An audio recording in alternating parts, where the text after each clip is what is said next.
मुंबई विद्यापीठाच्या अर्थसंकल्पाविरोधात युवा सेनेच्या वतीनं मुंबई उच्च न्यायालयात याचिका दाखल करण्यात आलेली आहे। आपल्यासोबत सिनेटचे सदस्य, याचिकाकर्ते आणि त्यांचे वकील आहेत, त्यांच्याशी आपण बातचीत करूया।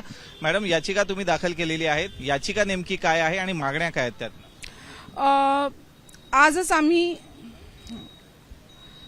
अर्थसंकल्पाच्या विरोधामध्ये आज हायकोर्टामध्ये सुनावणी होती आणि या सुनावणी दरम्यान आमच्या वकिलांनी दीर्घकाळ युक्तिवाद केला आणि या युक्तिवादाच्या दरम्यान निदर्शनास अजून एक बाब आली की जी आमची 22 मार्चची अधिसभा झाली केवळ ती बेकायदेशीर नाही, तर त्याच्या अगोदरची जी 12 मार्चची आमची व्यवस्थापन परिषदेची बैठक झाली होती तीच मुळात बेकायदेशीर होती आणि वित्त व लेखा समितीची जी फॉर्मेशन करण्यात आली होती ती फॉर्मेशन देखील चुकीची होती।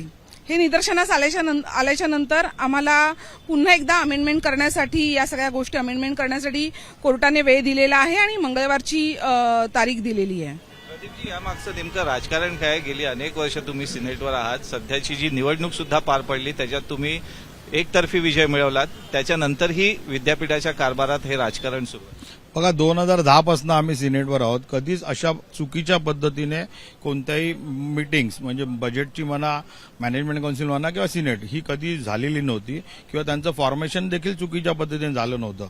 पण गेली 2 वर्ष या विद्यापीठाचा मुजोरपणा वाढलाय। कुठच्यातरी एका राजकीय पक्षाचा केंद्रात पण सत्ता आहे आणि महाराष्ट्रात पण सत्ता आहे, त्याचा कुठेतरी यांना फायदा होईल असं ते गृहीत धरून चालले आहेत। तर आम्ही सिनेटमध्ये देखील त्यांना फ्लोअरवर ज्या पद्धतीने विरोध केलाय, रस्त्यावर देखील आम्ही विरोध करणार आहोत आणि या सगळ्या ज्या चुकीच्या प्रक्रिया त्यांनी राबवल्या आहेत त्यासाठी आम्ही न्यायालयीन लढा देखील लढणार आहोत। कारण हे जे इलेक्शन आमचं झालं ते देखील आम्ही सर्वोच्च न्यायालयात जाऊन लढून ते इलेक्शन त्यांना घ्यावं लागलं आणि त्याचा रिझल्ट 10च्या 10 जागा युवा सेनेच्या निवडून आलेल्या आहेत। ते कुठेतरी त्यांना लागलेलं आहे आणि त्यांची जी 2 वर्षाची जी ऑपरेटिंग सिस्टीम होती ती थोडं त्यांना बदलण्यात आता थोडा वेळ लागेल, पण आम्ही ती बदलून घेऊ। जयेश, याचिकेत आता काय तांत्रिक अडचणी आहेत आणि काय सुधारणा करून तुम्ही पुढच्या आठवड्यात पुन्हा हायकोर्टात येत? नाही, तांत्रिक अडचणी म्हणण्यापेक्षा उलट एक फायदा हा झाला की आज कोर्टामध्ये ज्यावेळेस या संदर्भामध्ये सुनावणी चालू होती त्यावेळेस असं निदर्शनात आलं की 22 तारखेला जी सिनेट झालेली आहे ती तर बेकायदेशीर आहेच आहे, पण त्याच्या बरोबरीने 12 मार्चचं जी व्यवस्थापन परिषदेची बैठक होती ती सुद्धा बेकायदेशीर आहे। आम्ही आमच्या पिटिशनमध्ये पहिल्यांदा तर सिनेटची जी बैठक झाली 22 तारखेची ती सेट असाइड करून मागितली होती, म्हणजे ती रद्द करण्यात यावी असं सांगितलं होतं, ज्याच्यामध्ये बजेट बेकायदेशीररित्या पास करण्यात आलं।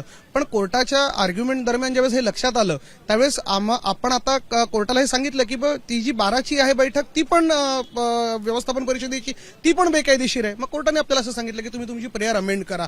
यात सगळ्यात महत्वाचा भाग हा आहे की बघा, इरेग्युलरिटी आणि इलिगॅलिटीमध्ये सगळ्यात महत्वाचा फरक आहे। इरेग्युलरिटी म्हणजे अनावधानाने झालेली चूक आणि इलिगॅलिटी म्हणजे जाणीवपूर्वक केलेलं बेकायदेशीर कृत्य। आता जे विद्यापीठाने केलेलं आहे बजेट पास करून घेण्यासंदर्भामध्ये, म्हणजे कुणाची भीती होती? जर समजा विद्यार्थ्यांमधून निवडून आलेले जर त्यांचे प्रतिनिधी असेल, जर त्यांना तुम्हाला व्हॉइस द्यायचा नसेल, त्यांचं म्हणणंच तुम्हाला ऐकून घ्यायचं नसेल, तर मग त्यांच्या निवडणुका तरी कशाला घेतल्या? आणि त्यांच्या निवडणुका घेऊनही जर त्यांना बोलू दिलं जात नसेल तर ती इरेग्युलरिटी होत नाही, ती इलिगॅलिटी होते। कारण की तुम्ही जाणीवपूर्वक सर्वसामान्य मुंबईतल्या पदवीधर युवकांचा आवाज दाबतात, त्यांच्या गरजांना दूर सारत आहात आणि विद्यापीठाला तेच हवंय, त्यांना मनमानी पद्धतीने जो कारभार करायचा आहे तेवढ्यासाठीच हे प्रोसिजरल जे इलिगॅलिटी आहे ती त्यांनी केलेली आता ह्या प्रकरणात तरी दिसते। आम्ही कोर्टासमोर आमचं म्हणणं अजून सविस्तरपणे मांडू। याचिकेतल्या प्रमुख मागण्या काय?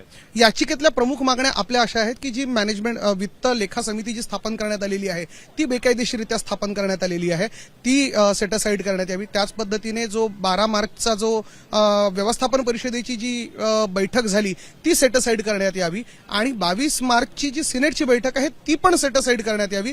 कारण की ह्यामध्ये जाणीवपूर्वक विद्यापीठाने विद्यार्थ्यांचे आवाज दाबण्यासाठी, त्यांचा आवाज न ऐकण्यासाठी अशा पद्धतीने मनमानी पद्धतीने ताकद लावून किंवा बहुमताचा रेटा देऊन हे बजेट पास करून घेतलेलं आहे, म्हणून ते सेट असाइड करण्यात यावं अशीच ती मागणी आहे। या मागण्या आता हायकोर्ट किती गांभीर्यानं घेतं आणि याचिकाकर्त्यांच्या बाजूचा युक्तिवाद ऐकल्यानंतर त्यांच्या बाजूने काही निकाल देतो का आणि विद्यापीठ या संदर्भात आपलं काय स्पष्टीकरण देते, आपली काय भूमिका मांडते, हे सुद्धा पुढील आठवड्यात होणाऱ्या सुनावणीनंतर स्पष्ट होईल।